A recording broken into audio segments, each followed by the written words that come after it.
Hello बच्चों, let's start this question. So this question says a projectile is fired making an angle theta degree with the vertical. Then find mathematically the nature of its path.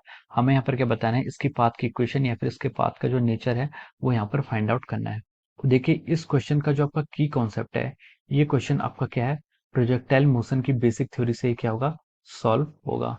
तो इसका जो आपका की concept है यह है क्या, प्रोजेक्टाइल मोशन। तो चलिए अब हम इस क्वेश्चन को क्या करते हैं, सॉल्व करते हैं। अब देखिए इस क्वेश्चन में क्या बोला है उसने कि एक आपका ये आपका एक्स एक्सिस है और ये आपकी क्या है, वाई एक्सिस है, वर्टिकल वाली वाई एक्सिस है। तो उसने बोला कि प्रोजेक्टाइल को हमने फाइंड किया है making an angle theta degree with the vertical.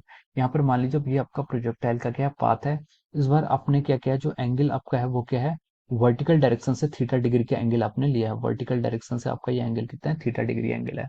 अब उसने बोला कि find the mathematically the nature of its path, हमें इसके पाथ का नेचर बताना है। तो देखिए हम एक्स एक्सिस के अलोंग जो इसका सबसे पहले हम इसका वेलोसिटी अलोंग एक्स एक्सिस लिख लेते हैं। मतलब एक्स एक्सिस के अलोंग इसकी वेलोसिटी आ जाएगी यहाँ पर u साइन थीटा, और वेलोसिटी अलोंग आपकी y, ये इनिशियल वेलोसिटी है, वेलोसिटी अलोंग y एक्सिस कितनी जाएगी आपकी, u cos ऑफ और थीटा। ये साइड कितनी आएगी इस बार, u cos थीटा। और अगर हम इस डायरेक्शन में उसकी वेलोसिटी निकालें, ये आ जाएगा आपका u साइन थीटा। तो चलिए अब हमें यहाँ पर क्या निकालना है, नेचर ऑफ इट्स पाथ मतलब इक्वेशन ऑफ ट्रेजेक्टरी। तो हम इक्वेशन ऑफ ट्रेजेक्टरी आपका एक फंक्शन होती है किसका, एक्स और वाई का, ये आपका टाइम से क्या होता है, इंडिपेंडेंट होता है। तो मान लीजिए इसने एक्स एक्सिस के अलोंग कुछ डिस्टेंस ट्रेवल किया है, वो डिस्टेंस हम कैसे निकालते हैं, X equal to U X into T. ये टी क्या है, एनी कोई भी इन जनरल पॉइंट टाइम है टी। एक्स को हम यहाँ से लिख सकते हैं, यू एक्स को हम यहाँ से लिख सकते हैं you sine theta into of your time T. Make it our equation number first. इसको हमने इक्वेशन नंबर फर्स्ट बना दी। अब हम यहाँ से टाइम को एक्सक्लूड करना चाहेंगे।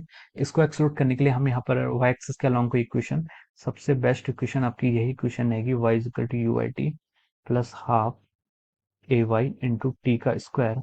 अब देखिए वाई एक्सिस के लॉन्ग डिस्टेंस को अपने वाई लिखने दिया, और यू वाई आपका इस बार कितना है, you cos theta into T, और प्लस हाफ ए वाई को हम क्या लिख सकते हैं, एक्सेलरेशन अलोंग माइनस जी लिख सकते हैं, यहाँ पर माइनस 10 मीटर पर सेकेंड स्क्वायर, ये टी स्क्वायर। अब देखिए यहाँ से y, हम यहाँ से t को रिप्लेस करेंगे इक्वेशन 2 से। मान लीजिए हम यहाँ से t को रिप्लेस करेंगे क्योंकि टाइम से हमें इंडिपेंडेंट इक्वेशन चाहिए।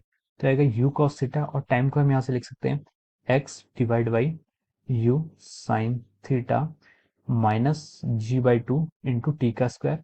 टी का स्क्वायर हम लिख सकते हैं X square divide by U square sine square theta. अब देखिए इसमें आप लिखिए y इक्वल टू, इसको क्या लिख सकते हैं, आपका यहाँ से u से u कैंसिल हो जाएगा, और ये बच जाएगा आपका x divide by tan theta, या फिर x divide by tan theta, या फिर x कॉट थीटा इसे लिख सकते हैं ऊपर आके, minus G X square divide by two U square sine square theta. तो ये क्या आ गया आपकी, ये आपकी इक्वेशन ऑफ पाथ आ गई, या फिर ये इक्वेशन क्या दिखा रही है, इसका नेचर ऑफ इट्स पाथ दिखा रही है। तो देखिए ये आपकी क्या आ गई, ये इक्वेशन अगेन हम देखें तो ये इक्वेशन किसकी इक्वेशन है, ये इक्वेशन एक पैराबोला की इक्वेशन है y, और देखिए यहाँ पर जो हाईएस्ट पावर है वो है x में, और वो कितना है 2 में है। तो ये क्या है, एक साइड आपका हाईएस्ट पावर 2 है और दूसरी साइड जो दूसरा वेरिएबल है y, उसकी पावर 1 है। तो it represent N equation of parabola. तो ये जो रिप्रेजेंट कर रही है, ये अगेन आपकी क्या कर रही है, this represent N equation of parabola. एक पैराबोला की इक्वेशन प्रेजेंट करिए जिसका माउथ ओपनिंग क्या है, डाउनवर्ड। यहाँ पर जो आपका एक्स स्क्वायर का कोफिशिएंट है ये क्या है, नेगेटिव है। तो नेगेटिव कोफिशिएंट दिखाता है कि इसका माउथ ओपनिंग क्या है, डाउनवर्ड। इसमें आप लिख सकते हैं mouth opening downward, mouth opening downward. तो it represent again an equation of parabola with mouth opening downward. तो ये इसका क्या है, मैथमेटिकली हमने यहाँ पर इसको डिराइव कर दिया, नेचर ऑफ इट्स पाथ को हमने बता भी दिया। So I hope you all understood this concept. Best of luck.